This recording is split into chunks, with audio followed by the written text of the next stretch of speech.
அஸ்ஸலாமு அலைக்கும் வரஹ்மத்துல்லாஹி வபரகாத்துஹு. 5 நிமிடம் மதர்சா பாகம் 45. ஃப்ரெண்ட்ஸ், வீடியோக்குள்ளே போகிறதுக்கு முன்னாடி சேனலை சப்ஸ்கிரைப் பண்ணாதவங்க சப்ஸ்கிரைப் பண்ணுங்கள். அதே மாதிரி வீடியோக்கு லைக் போடுங்க. இஸ்லாமிய வரலாறு. தாவூத் அலைஹிஸ்ஸலாம் அவர்கள். தாவூத் அலைஹிஸ்ஸலாம் அவர்கள் ஈசா அலைஹிஸ்ஸலாம் அவர்களை விட சுமார் 1000 ஆண்டுகளுக்கு முன்னதாக பனி இஸ்ராயில் சமுதாயத்தில் பிறந்தார்கள். இவர்கள் தாம் ஜாலூத் என்ற கொடுங்கோல் அரசனை வெட்டி வீழ்த்தி பனி இஸ்ரேலுகளுக்கு விடுதலை பெற்று தந்தார்கள். ஆதம் அலைஹிஸ்ஸலாம் அவர்களுக்கு பிறகு கலிபா என்ற புனைப்பெயரை இவர்களுக்கு தாம் அல்லாஹ் வழங்கினான். இவர்கள் நபியாகவும் அரசனாகவும் திகழ்ந்தார்கள். அல்லாஹ் இவர்களுக்கு ஷாபூர் என்ற வேதத்தை அருளினான். தௌராத்தில் இருந்தது போன்று இதிலும் கட்டளைகள் இருந்தன. அதனால் இதன் பெரும் பகுதி இறைப்புகழ், நன்மாராயணம், அறிவுரை, தஸ்பீஹ் என நிறைந்திருந்தன. அல்லாஹ் தாவூத் அலைஹிஸ்ஸலாம் அவர்களுக்கு இனிமையான குரலை வழங்கியிருந்தான். அவ்வேதத்தை இவர்கள் ஓத ஆரம்பித்தால் ஜின்கள், மனிதர்கள், வனவிலங்குகள், பறவைகள் என எல்லா தலையசைத்து ரசிக்குமாம். தாவூத் அலைஹிஸ்ஸலாம் அவர்களுக்கு பறவைகளின் மொழியும் தெரியும். அல்லாஹு தாலா இவர்களுக்கு இரும்பை மென்மையாக்கி இருந்தான். மிக எளிதாக உருக்கும் கவசங்கள் செய்து அதை அணிந்து கொண்டு போர்க்காலங்களில் எதிரிகளிடம் இருந்து தம்மை தற்காத்து கொள்வார்கள். மேலும் இவற்றை விற்று தமது குடும்ப செலவுகளுக்கு பொருளை ஈட்டுவார்கள். அல்லாஹ்வின் ஆற்றல். மலையில் இயற்கையின் ஏற்பாடு. அல்லாஹ் மேகங்களின் மூலம் மிக உயரத்தில் இருந்து மலையை பொழிய செய்கின்றான். இந்த மலை தமது அசல் வேகத்தில் பூமியில் விழுமானால் பூமியில் ஆங்காங்கு பள்ளம் ஏற்பட்டுவிடும். மேலும் எந்த உயிரும், மரமும், செடிகளும், கொடிகளும் பூமியில் இருக்க முடியாது. ஆனால் அல்லாஹ் தமது ஆற்றலினால் ஆகாயத்தில் பல தடைகளை ஏற்படுத்தி உள்ளான்.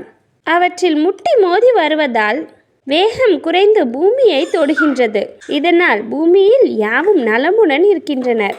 இயற்கையின் இந்த ஏற்பாடு அல்லாஹ்வின் ஆற்றலே. ஒரு ஃபரலை பற்றி. மரண சாசனத்தை நிறைவேற்றுதல்.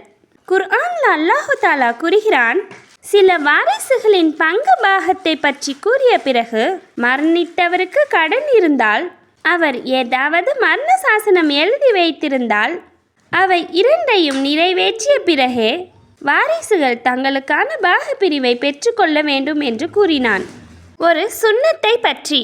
கல்வி பெருக துவா. கல்வி ஞானம் பெருக இந்த துவாவை ஓதிடுங்கள். ரப்பி ஜிதுனி இல்மா. இறைவா, என் கல்வியை பெருக்குவாயாக.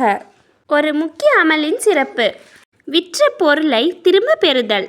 ஒரு முஸ்லிம் தாம் வாங்கிய பொருளை திரும்பி கொடுத்தால் விற்ற பொருள் திரும்பி வாங்கப்பட மாட்டாது என மறுக்காமல் வாங்கிக் கொள்பவரின் பாவங்கள் மறுமையில் அல்லாஹு தாலா மன்னித்து விடுவான் என நபி ஸல்லல்லாஹு அலைஹி வஸல்லம் அவர்கள் கூறினார்கள். இந்த ஹதீஸ் அபூ தாவூத்ல இடம்பெற்றிருக்கு. ஒரு பாவத்தை பற்றி. பணியாளர்கள் கொடுமை. தொழிலாளிகளை கொடுமைப்படுத்தும் முதலாளிகள் மறுமை நாளில் பழி வாங்கப்படுவார் என நபி ஸல்லல்லாஹு அலைஹி வஸல்லம் அவர்கள் கூறினார்கள். உலகத்தை பற்றி. பரம மீடியோரின் அழிவுக்கு காரணம். குர்ஆன்ல அல்லாஹு தாலா கூறுகிறான், தங்களுடைய வாழ்க்கை வசதியினால் அழிச்சாட்டியம் செய்து எத்தனையோ ஊர்களை நாம் அழித்திருக்கிறோம். இவை யாரும் அவர்களின் குடியிருப்போரே ஆகும். அவர்களுக்கு பின் குறைவான நேரமே தவிர அங்கு யாராலும் குடியிருக்க முடியாது. கடைசியில் நாமே அவற்றிற்கு வாரிசானோம். மறுமையை பற்றி. மூமின்கள் சுவனத்தில் நுழையுதல். குர்ஆன்ல அல்லாஹு தாலா கூறுகிறான், என்னுடைய அடியார்களே, இந்நாள் உங்களுக்கு எவ்வித பயனும் இல்லை, நீங்கள் துக்கப்படவும் மாட்டீர்கள்.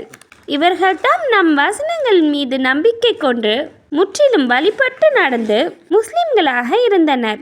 நீங்களும் உங்கள் மனைவியாரும் மகிழ்ச்சியுடன் சுவனத்தில் நுழைங்கள் என்று மறுமையில் அவர்களுக்கு கூறப்படும். நபி வழி மருத்துவம். சாராயத்தால் வைத்தியம் செய்ய தடை. ஒரு மனிதர் நபி ஸல்லல்லாஹு அலைஹி வஸல்லம் அவர்களிடம் வந்து சாராயம் பற்றி கேட்டார். அதை உபயோகிக்க வேண்டாம் என நபி ஸல்லல்லாஹு அலைஹி வஸல்லம் அவர்கள் கூறினார்கள். பிறகு அந்த மனிதர், நாங்கள் அதை மருந்தாக பயன்படுத்துகிறோம் என்றார். அதற்கு நபி அவர்கள், இது மருந்தே அல்ல, மாறாக வியாதியாகும் என்றார்கள்.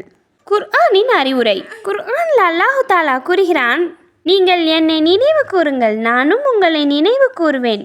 இன்னும் நீங்கள் எனக்கு நன்றி செலுத்துங்கள், எனக்கு மாறு செய்யாதீர்கள். ஃப்ரெண்ட்ஸ் வீடியோ பிடிச்சிருந்தா லைக் போடுங்க. ஏதோ என்னால் முடிஞ்ச மார்க்கத்தை உங்களுக்கு எத்தி வைக்கிறேன். இதோட கூலி அல்லாஹ் எனக்கு இன்ஷால்லா மறுமையில் கொடுப்பான். இந்த வீடியோ நிறைய பேர்த்துக்கு போய் சேரணுன்னா லைக் பண்ணுங்கள். அதே மாதிரி என் வீடியோ தொடர்ந்து வர சேனலை சப்ஸ்கிரைப் பண்ணுங்கள்.